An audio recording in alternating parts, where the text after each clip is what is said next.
oginyigawo era mba mpulira oba essimu mba nakutadde ku lawudi bwe ba MTN ng'onyigawo digits 5 era ne bw'onyigawo ennya nkugamba Jami nedda ssebo gy'onyizeewo nyizeemu ennamba eziyitamu okukakana nga kituufu nga olabye nagaye bino bya kompyuta kumbe nakutadde mu lawudi byonna obwedda byokola buli nnamba gy'onyigako nze mpulira eno essimu yange ensawudiga nti namba emutu namba weti nga mba mpulira okukakana nga kituufu wano bakampuni bandaba ng'otereeza kasitoma loteekawo pinikodi yo nga gateekawo ash kasita onyiga yes sente zomba mumaze ozitwala kakati Jami Jami mba nsomye ennamba ate mu kugisoma gwe tosobola kumanya nti asomedde ennamba sente kwe zinaagenda sente ezo kwe zigenda tezigenda ku simu yange ya personal oba eyange y'omu ngalo olwaleero lwaki nava nti bwe nagamba bwe nabeera mu kitwe nagamba no ngenda kutandika okusomesa bannayuganda webale nnyo buli nnamba gyogamba nti wabadde ziruka nteekewo emu olina gwogenda okukubira akiyise egambe teriiko akiyise egambe nti netiwaka tekuli endala eyitemu bwe kityo bwe kikolebwa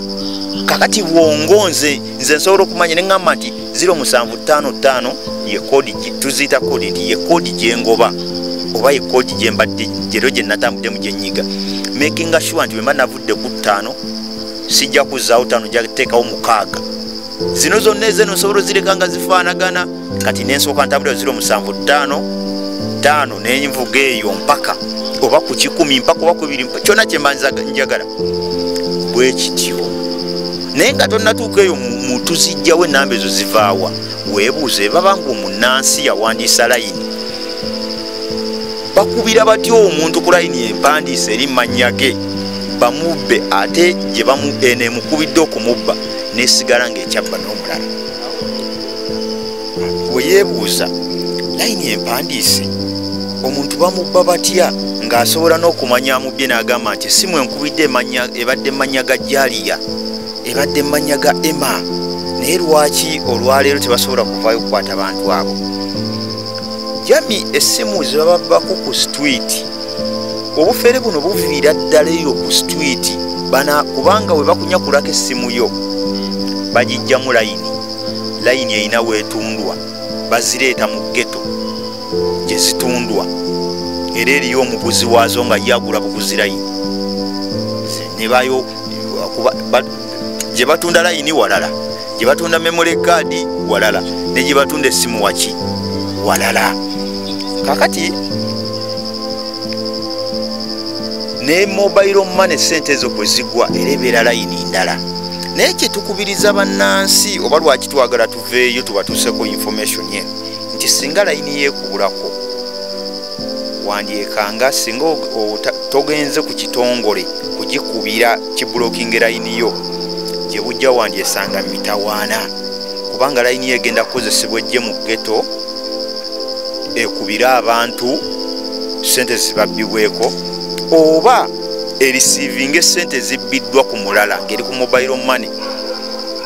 kubanga Jami okimanyi nti senga bakubbako essimu yo olwaleero ng'eriko oba akakadde oba sente zonna zibaggyeko ne bagireeta mu ghetto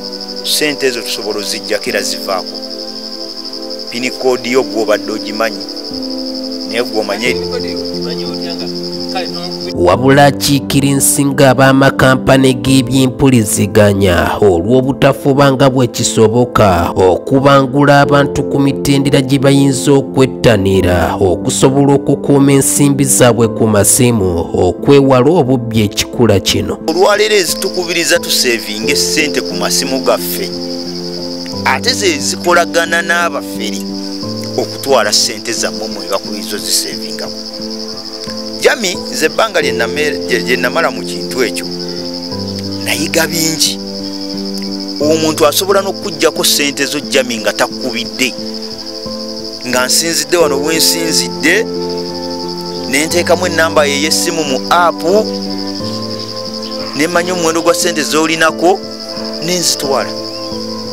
n'ebyo byonna kampuni ezikuba obulangu tezikyogerako Jami olwaleero okimanyi nti nze bwe mba nina Airtel naawe mwennyini kino njagala tusomesa abantu nga ali eyo olina ennamba y'essimu Jami olwaleero bw'obeera ng'olina ennamba yo ya Airtel okimanyi bwonyiga sita 165 eyo kodi yaki sita 165 kodi yaki eya MTN okimanyi wa Airtel senganyi gwamba nyigwandye yandaba bampuliza nyiga sita 165 ogenda kulaba nge ekutwala direct kwa account yo gwa Airtel sita 165 okimanyi ya MTN naye singa nkubira nga sente zenyagala okuba ziri ku Airtel nenkugamba nyiga sita 165 mba ngenda kubba ku sente zo kwa account senga mba nkubidde mu kodi yakunyigisa mba ngenda zitwala olwaleero buli omu akimanyi nti enamba ya customer care ya 10 singa ntandika nenkugamba jjami nyiga ku simu yaawo sita 10 okimanyi mba ngenda kubba ku sente kwa account kakati kampuni tesobola ebyo bisomesa abantu okimanyi MTN ekozesa sita 165 naye bwe nkugamba nyiga sita 185 nenzizaako kodi feze tumanyi obe ziri mu ghetto sente zo nzikubbako kakati kodi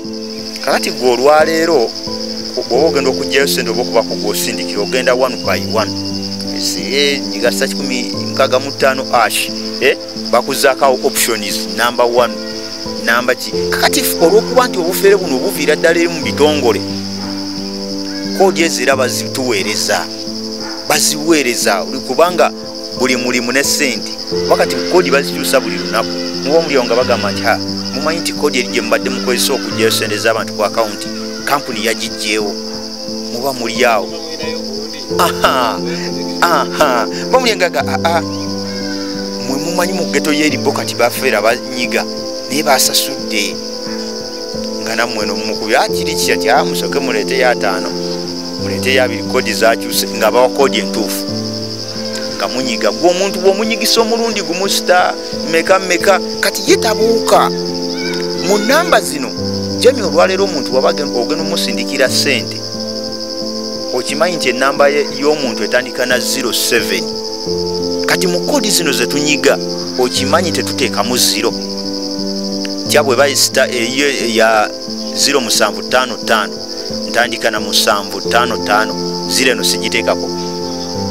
nensembyayo ku namba eno neteekayo sita bweba MTN bateekawo reason Airtel tesaba reason kati ebyo bibeera mu mutwe sente zijja zivaayo naye kampuni ezo tesobola vayo kikola ki kisomesa abantu nti abange oli bwakunyigisa bwati ne bwati wadde towuliddeeko 0 abakutwalako sente kampuni ezo tesobola kikola kubanga zezifuna mu bafere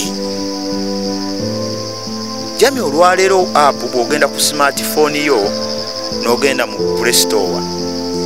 app kweziri ku masimu nyingi nnyo zi MTN bikoze bitya zi Airtel naye zonna za bubbi esimu nga zivudde mu Uganda naye naffe tujja kubasomesa buli tunabanga tufunye omukisa okubasomesa ojja bwe musobola okuwalamu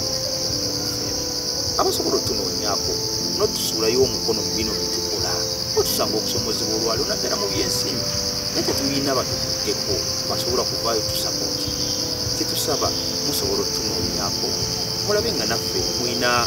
oba mutuzaamu amaanyi oba batutiisatiisa batukola byonna byebakola okulaba nga tuva ku kimu jaminze ne bwe nalumbibwa nandibadde nsitokere nga sijja kuddamu kusomesa abantu